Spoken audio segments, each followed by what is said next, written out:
My name is Dani B. I created the Crowned in Purpose podcast to share the journey that I'm on, along with my guests, on finding our purpose through Christ. We will discuss the complexity of life routines, kids, work life, and family responsibilities, as well as bring light to how our routines are impacting our one-on-one time with Him.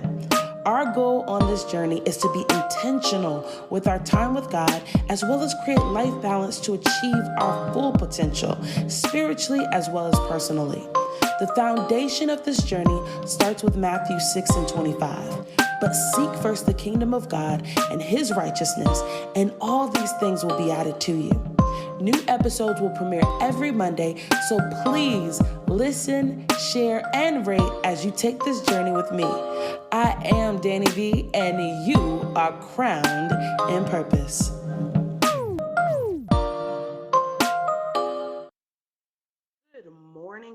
Good morning, listeners. I'm so excited, right? Because today we're getting ready to go into the holiday season. We have a lot going on in our lives, but when COVID happened, a lot of people have experienced loss this year. And some of it is not new, some of it is not just COVID.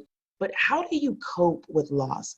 How do we cope with our mental health? How do we truly make sure that we're staying grounded in our faith and we have the right resources and tools to get us through this season? Well, you guys, guess what? This is the perfect day to bring one of my guests on as we truly discuss how we get through this season, but also to learn a little bit more about her journey. So you guys, without further ado, because I don't want to go on and talk too much, we're going to bring Coach Debbie on the line today, you all. And we have some questions lined up, and then we'll have some great dialogue about how we prepare.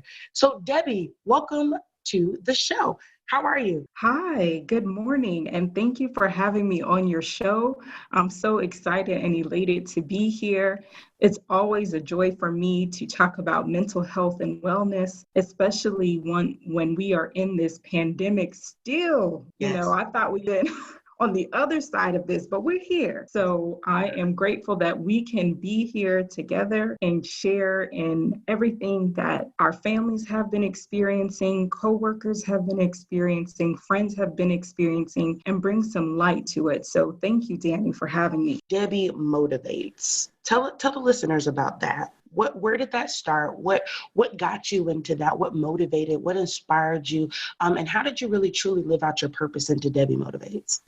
Wow. So Coach Debbie started after a loss. So it's ironic that I am on your show today to be able to uplift others who are going through a loss, whether it is personally or familiar, or even when you think about workplace loss or an extended family member loss. Mm-hmm. So my loss was my family not being the image or plan that I wanted. I went through a divorce 5 years ago. Wow. That completely transformed what I thought my life was going to be for the rest of my life. Not only who I thought was my forever partner, but also I would say losing what I even thought motherhood was going to be like. I always thought it was going to be me, my husband, and my kids.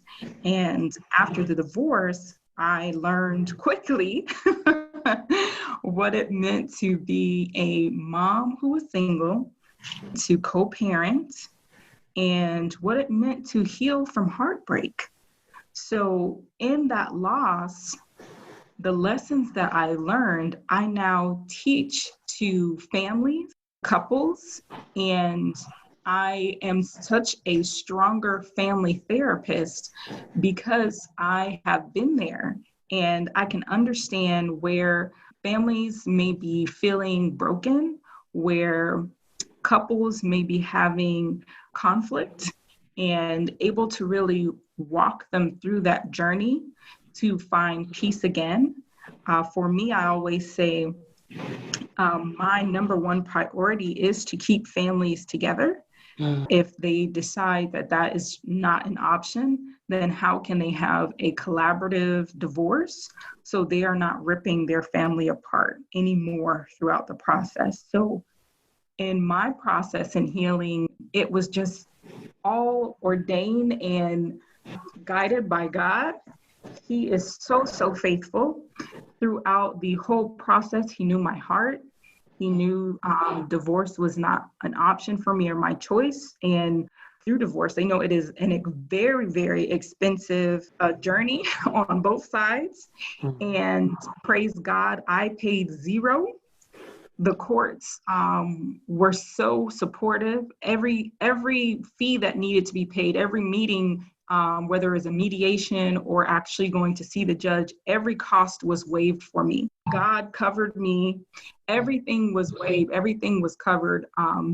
And what my priority became was protecting my children, protecting my peace, and seeking God for what was next. What did he want for me to do? And that became Coach Debbie Motivates, where I work with women and I support children in their development so they can live a whole life where they find harmony, hope, and healing. I'm writing that down because that's good right there. That is good right there. And really, you know, the purpose of the podcast is called Crowned in Purpose, right? And hearing your story and really connecting something that, you know, was painful, a painful experience, and truly, you know, pushing it into your purpose. And when I wrote my poem book after my husband passed away, it was like purpose in my pain. And I know you spoke about healing, right? Is there any tips that you can give those who have experienced a loss? We won't be, you know, granular to which type of loss or what have, you know, like in your case, it was divorce. In my case, now I'm a widow, but the pain is still the pain, right? Healing still has to take place. So is there anything that you can give the listeners as tools, as resources, or things that they can really gravitate toward to begin their healing process? Well, first, I would say own your grief. Know that grieving is a natural response to what you are experiencing, and no one has to rush you through it. You also don't have to rush yourself through it, and you can determine what the process is like for you. Are you feeling acute grief, which is usually immediately after a loss and can last for a couple months afterwards? But then you could have complicated grief where it just like the symptoms never go away and last for years. And then sometimes you may be experiencing integrated grief, which is when you feel intense symptoms of acute and complicated grief. And you sometimes feel like this is a lifelong journey. When will it end? How can I get over it? What do I need to do to cope? So I think once you first own your grief and recognize, okay, where am I in my grieving journey? What do I want to do next in life? And not next in terms of, you know, a new career or buying something new or thinking of what do I have to do, but literally thinking about the different stages of grief and giving yourself time to process them. So for your listeners who may not know, the stages of grief include denial, feeling like, you know, this just can't be happening to me. Like, why, God, why? And that's the anger, questioning, why is this happening to me? When you realize a loss has occurred and you become angry, you want to curse God, you want to curse people, you want to know like where to place the blame. And after that stage comes the bargaining, where you begin to say, okay, God, I'm sorry. I was angry. I can't believe this is happening to me, but I'll do anything, God, anything to change this. God, to take this pain away. God, to take me instead, replace me. And that's you bargaining, trying to change or delay the loss that you feel. And usually this happens after a breakup, even after terminal illnesses, people try to bargain. And after that stage comes depression. When you get hit so hard that you feel like, what is the point of going on after this loss? This would be the stage that I share with families to really support those who are going through the loss, because we want to make sure we focus on suicide prevention. This is also the stage that I encourage people to learn as much as they can about depression, because depression can come in waves. So when you think about waves on a beach and how they go in and out, they have their high points and their low points. You can have times in life when you're feeling high and everything is fine, and then all of a sudden you feel like you get pulled down to the bottom and you crash. That crash can hit you so hard, you feel like you are almost losing your mind. But that is also a normal part of processing the pain, of letting go the regrets, of letting go the hate, the anger, shame, everything that may be attached to your story. And finally, when you let go, that gives you the opportunity for acceptance. When you realize it's going to be okay. You accept the loss and you understand that the situation is painful. You understand that, life may never be how you expected at that one point in your narrative, that life may not present the same person or journey that you were expecting, but that God still has a purpose and plan for your life. Because if you are still breathing, that means you're still a part of his masterpiece. And if you are not continuing to walk out the life that he has purposed for you, you are missing from his plan. So in that acceptance, you're able to awaken, what else does God have for you to do? And knowing that even in that loss, he's still there with you. He's still holding your hand and holding your heart and giving you that time to process and find peace again. I wanted to kind of talk a little bit more about when people choose to isolate. For me in my situation, I kind of moved away. I kind of got by myself, and it was just me and God's time, right? I was okay. I wasn't, I was really battling, allowing myself to go through grieving because I have children. So the thought process is, okay, hey, I know you have your faith and I know you trust God, but also too, you're experiencing grief. And how do you walk through that, not feeling like you're titter and tottering or feeling like I'm not doing right by God because I'm crying, or I'm not doing right by God because I'm angry.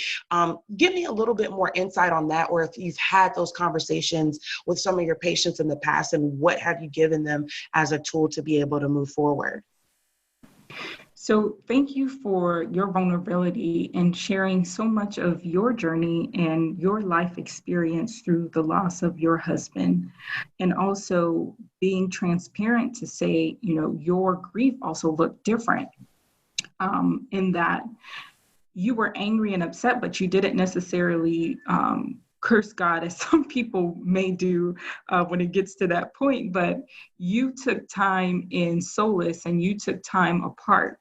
And the beauty of how God made us is that we are such complex human beings, and we do have different narratives and experience life differently. So I want to affirm that you can keep your hope and prayer in God and find rest in him. And part of that rest journey is actually you taking that time apart. So what do I mean by that? God says, come to me, all who are weary and carry heavy burdens, or who are heavy laden, and I will give you rest. Take my yoke upon you. Let me teach you, because I am humble and gentle at heart, and you will have rest for your soul.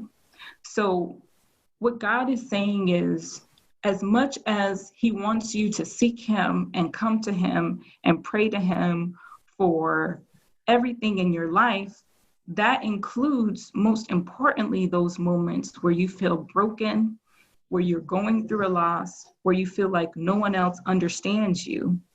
And the best example that I give in the Bible is anytime Jesus was getting ready to do some miracle or do something where he was helping someone, he took time apart for prayer, because he knew that he had to refill his cup before he could pour out.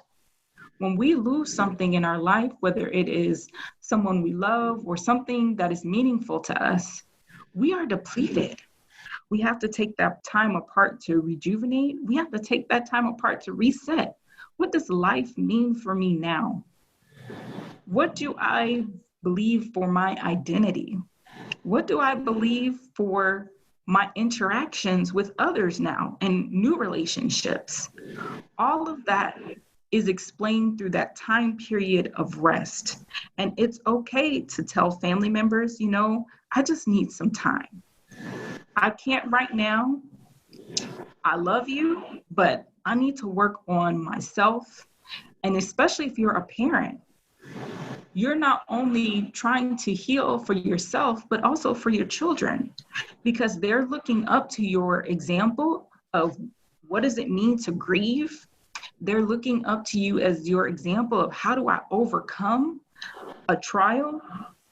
And they're learning from you how to stay calm, how to find comfort, and how to still love each other and know that we're still a family, even when life looks different. God still loves us, even when you miss your dad, even when, we may have to move, or what you had hoped for is not what the reality is. And, it makes me think of the holiday season coming up. And sometimes how people can feel pressure of, going out with their family members. I think the pandemic has completely changed that narrative. So I would just say for people to be safe if they're going to travel or visit a loved one, taking time for prayer before that holiday dinner and time, so you can focus your mind and your heart on your loved one that you lost, or on whatever that particular loss is. Some people, they like to do something symbolic. So they might light a candle for their loved one, or because it's COVID this year, maybe doing something online, like an online tribute to the person, or, that meaningful time in your life, and inviting family members to support you in that. Something that can also be therapeutic is sharing your favorite story about that person, but having like really intentional time that you're doing it. And then sometimes even reflecting on the funny memories, I don't want people to feel overwhelmed, like, oh, I got to think of something deep. No, it can even be something humorous. Just what is meaningful to you? How do you set time aside to celebrate this new vision of your life, and even that past time in your life, and determine what makes sense for you in your style of coping, so you don't have to feel pressure to do anything that is outside of who you are and what is special to you. Perfect. Those are some great tools, because I'm sitting here thinking like, wow. And I remember just even in the sense of when my husband did pass away, I'm like, okay, what do we need to do? We had all these different versions, and ended up having a lot of different birthdays and things, just trying to celebrate his life with us. And it's such a good place to get to where you're able to have the conversations, because I know for me, grieving, it was difficult for me to reflect, because I didn't enjoy it, because I still was upset.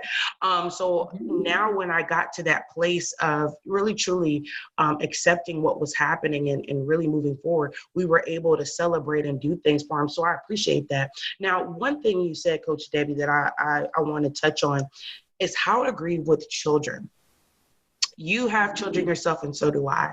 And we've both experienced losses in different manners. Tell the listeners a little bit more about, is it okay to grieve in front of your children? I know that old grandmama and them, as they say, my grandmother was like, keep a straight face. Don't let them see you cry. If you need to cry about your husband, get in the bathroom. Don't ever let them see you grieve. And I had an interesting conversation with someone, and she told me, oh no, you have to let them see you grieve. And you kind of touched on it a little bit earlier. So tell me and tell the listeners a little bit more about that grieving with children, and maybe some of your personal experiences, or what is a good place when going through that with your children. Sure. So again, excellent questions. And it's so funny you started with your grandma's reflection, because our nanas, our ma dears, our mamas, all of them will have something to say, which is it's valid, because we want to make sure when we think about our family systems and the different generations, we want to hold on to those voices. And we also want to create a unique way of being and responding for ourselves as a mother, and for our children to recognize positive ways of coping. So I always take the both and approach. How do we respect and recognize what past generations say may work, but also what we have discovered and learned in our own journey and life experiences that we want to share with our children? And then to go further, I always say, do your research. So there are so many different programs and support organizations out there that may be a good match for you. For me, when I was going through my divorce, I found Divorce Care, and it was a weekly class, and they shared videos, and other men and women who were going through divorce would share in the class. Like, it was kind of like group support or group therapy. The great thing about Divorce Care is that it has a component for children. It's called Divorce Care Kids. And my kids had an opportunity to go through that for several weeks with other kids who were going through divorce, or whose parents had been divorced, and be able to talk and share, also watch videos to hear from other children their age and older, of what it is like and what they're feeling. And so they had this outlet with people who identified with them that they could process. But they also had me, in the sense that I would always make sure to speak with them one-on-one, make that intentional time just to talk about what they are thinking, what they are feeling, what do they want to share and get off their chest. And in that process, I found that having open communication, still with, of course, some boundaries in terms of recognizing you don't have to go into all of the details, that there are some things, depending on their age, that's just not appropriate, that when they get older, maybe you want to share and talk about it. But when you experience a loss and you go through a period of acceptance and forgiveness, you recognize those things that truly pains you and that may not have been age appropriate at that time. Even when they get to the right age per se, it's no longer a need to share that with them, because you were at a different point in your life and God has already redeemed everything that you have lost. So I think if people can hold on to that mindset of creating something that is meaningful for their family process, recognizing the grandma's advice, recognizing the mom's advice, and then creating your own narrative of what is our grieving process for our family. How do I want my children to come to me when they're hurting? Or how do I want to share in a positive way to where my grief doesn't become their burden? How do I want to share in a positive way with them what mommy is going through, and how mommy is trusting God and knows that He will keep us, He will provide for us, He will protect us, and that we will be well. So, I think it's so hard when you think about what to say and what to do with children, but being true to your family culture, your family voice, your family values, I think is key. That's big. I think, and I love that you said do your research and keep that voice alive, then know where we're evolving as well. And that leads me to our next conversation, right, about some of the events that you've done this year. One was mental health in the church, and just talking about that because my family and a lot of our listeners are truly grounded in their faith. They're churchgoers, so we have that church footing, and right, and a lot of times people are trying to, and a lot of churches lately I've seen in our community have really done an amazing job opening the doors to offering grief counseling, allowing, earlier this year, or it was last year, I believe, I had the opportunity to go to my mother-in-law's church. And it was a great experience because everybody who was a part of that church who had experienced grief was able to come to this session and be able to talk about their different grievances openly. And some of it was new to some of the church members, like, I didn't know you experienced that, or some did know, but it was a great place to feel open and embraced. Tell the listeners a little bit more about your event and what you discussed during that time. Sure. So I have some information on my website, dmempowers.com, but also on my church website. So I attend New Song Church in West Palm Beach, Florida. And New Song's website is newsongwpb.com. And this is also a faith journey and just another blessing from God. I serve as the mental health ministry leader at New Song, and actually joined this church with their church plant team. So we're really like a brand new church, maybe no more than 2 years in operation, and we're still very small. But God had laid it on my heart that there was this disconnect between the mental health and wellness of church goers and the heaviness that pastors are carrying in terms of trying to really support and be there for congregation outside of their role. So what do I mean by that? When I began in this field, I noticed a lot of people who were people of faith, but clearly you could see they were struggling with something socially or emotionally, whether that was anxiety or depression. And as people of faith, sometimes we will hold on to our faith first and not recognize where the works have to happen. So, God says faith without works is dead, and we have to also study to show ourselves approved. So when I think about mental health, I encourage people to learn more about it, just as if they had a toothache, a broken arm, or even diabetes, that they wouldn't sit there in pain. They would take time to find, okay, who is the doctor who can help me with this? Who is the specialist that I need to see? It's the same for your mental health and wellness. Who is the counselor that you need? Do you need a family therapist? Is it a family issue, whether it's, premarital counseling, parenting support, or even collaborative divorce? Is it also a mental health issue where individually you're working through something? Maybe you lost your job.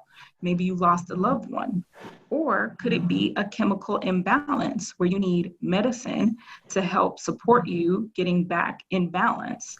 And for that, you would see a psychiatrist. So recognizing there are different doctors and specialists and support workers that can help you feel like your total and whole self. Another thing that I think is important is being able to talk about that breakdown in a church setting, which is why we had mental health in the church. And you can find more again about that conference at my website, dmempowers.com, or our church website, newsongwpb.com. And we brought together national leaders in mental health, social work, domestic violence prevention, suicide prevention, as well as different ministries, in order for us to come together and share where God stands on mental health, but also what are the different opportunities, resources, and supports out there that people can take advantage of. Because we go to church on Sunday, for those of us who are churchgoers, and we can get inspired by the word, we can get filled up. And then you have Monday through Saturday, which you never know what may happen in any given week. And sometimes, while you are praying, and that is important, it's also just as important to get a professional counselor. We would never tell anyone who is experiencing cancer to just pray about it, to just trust God. We would tell them, you need to make that appointment. You need to see the doctor. What are your options? Are you going to do chemotherapy? If you're going to take an alternative route, what did the doctor say? It's the same thing for our mental health and wellness, because our brain is an organ. Our brain can hurt. Our emotions are a part of life. We feel every day. And we have to recognize that even those emotions need care. I love the way that you just put it, because like I said, I think that conversation has to continue in the church, Mm-hmm. because like Amen. You said, you'll see people hurting and you're like, okay, what are you doing? And then again, we'll be there Sunday, fall out at the altar, do it all. Because I was, raise my hand. I was one of them. I would, and I was in my 20 somethings back then. And I would, Jesus, fall out on the altar. And then I'm feeling good. I'm driving down the road, and Monday comes, Tuesday comes. And I'm like, I'm struggling. And I'm struggling. And it's just so important, because people kind of have these stigmas about, well, I don't want anybody to think I'm crazy or I'm losing my mind. And I'm like, no, go. That is someone who is trained to help you. No different, just like you said, the doctor, no different than if you had a toothache or so forth and so on. Good luck if you got a hole in your tooth trying to pray that away. Okay. Good luck. Okay. Right. You will sit there and slither away, because a toothache is something that'll knock you down just like a paper cut. Yes. You're like, this is not that serious, but I'm in super pain. That's right. I love the way that you put that in, and I really appreciate your church standing up in that effort, you being a bridge in that effort, and allowing God to use you in that way. And I love that like I said, 2020 has been a year. And I always laugh, because I was telling someone earlier this year, I said, I remember before 2020 got here and they had the bifocals, 2020 vision is going this way. It was like the theme. I said, by March, I didn't hear not a glasses, not a 2020 vision. Everybody's just trying to figure out how to navigate, because you have civil unrest and you have voting that's still, this is still a thing at this point, right? And it's almost Thanksgiving. And so people are full of different emotions. People have lost loved ones throughout the year. And really, this podcast, you all and listeners, we're going to touch a lot of different subjects. But the biggest thing was to truly bring out, how do we stay mentally healthy? And Coach Debbie has definitely given you guys some great resources, some great tools. Really appreciate Coach Debbie coming in and giving us some great insight and real dialogue. The last thing I want to leave with, because I always tell listeners, we do homework, right? If there's one thing that you can give as a homework tool when it comes to experiencing grief, and we'll say, or trauma, this holiday season, what's one thing the listeners can take as homework to make sure that through this season, they're staying strong? So the homework that I would give is exploring and opening yourself up to mindfulness and meditation. Mindfulness is about being present in the moment without judgment. And during the holidays, sometimes we can get overwhelmed with grief, especially if we've lost a loved one. And in this time of COVID and the pandemic, we all are in this sense of isolation and loss, whether it is, a loved one that we have personally lost, or a friend that we know has lost a loved one, or even a coworker that we know. So recognizing, how can you be present and in the moment without judgment, giving yourself that time and opportunity to be free from criticism, but also others, sharing that same grace with them, where you don't have to let the grief overcome what you are experiencing in that moment. And you can still walk out those moment to moment experiences, knowing that the Lord is close to those who are brokenhearted, and he saves those who are crushed in spirit. So it won't last always, and joy will come in the morning. Perfect. Coach Debbie, I truly appreciate you coming on the podcast today on Crowned in Purpose. Listeners, I hope that you're able to take some of the homework, some of the tools and resources, and take a lot of this conversation and embrace it. Some of the Bible verses that were given today, take those and truly begin to read your word and trust God on this journey. This show is literally about us being open and upfront, and me bringing in people who have experienced some of these things, and then be able to speak to them, but also to truly tell you how they're living out their purpose. So what we want to do before we close out is allow for Coach Debbie to give you all of her resources, where you can connect with her on social media, so be it. And you guys make sure that you follow Coach Debbie, especially if you need that support or looking for words of encouragement. So Coach Debbie, let everybody know how they can continue to follow you. Thank you so much, Dani, for having me. Thank you for this opportunity to share with your audience, share my story and my heart. Please connect and follow me at DM Empowers. That is on Instagram, on Twitter, and on Facebook. My Facebook group is Coach Debbie Motivates. Through that space, you can find information on mental health in the church. We have a separate group under Coach Debbie Motivates for pastors, therapists, ministry leaders, church volunteers, and even families who are of faith and experiencing mental health concerns. They can gain resources and support through our mental health in the church group.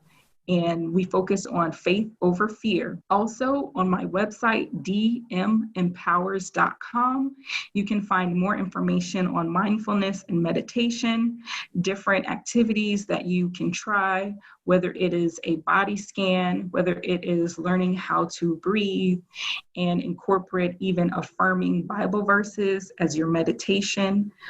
So please, I look forward to getting to learn from you all as well.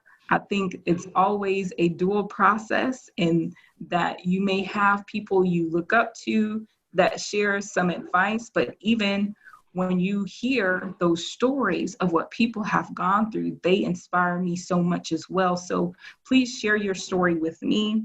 Again, dmempowers.com. and all social media at DM Empowers. I look forward to connecting with you all. Thanks again, Dani. So glad to be here. Thank you. And listeners, again, thank you for tuning in.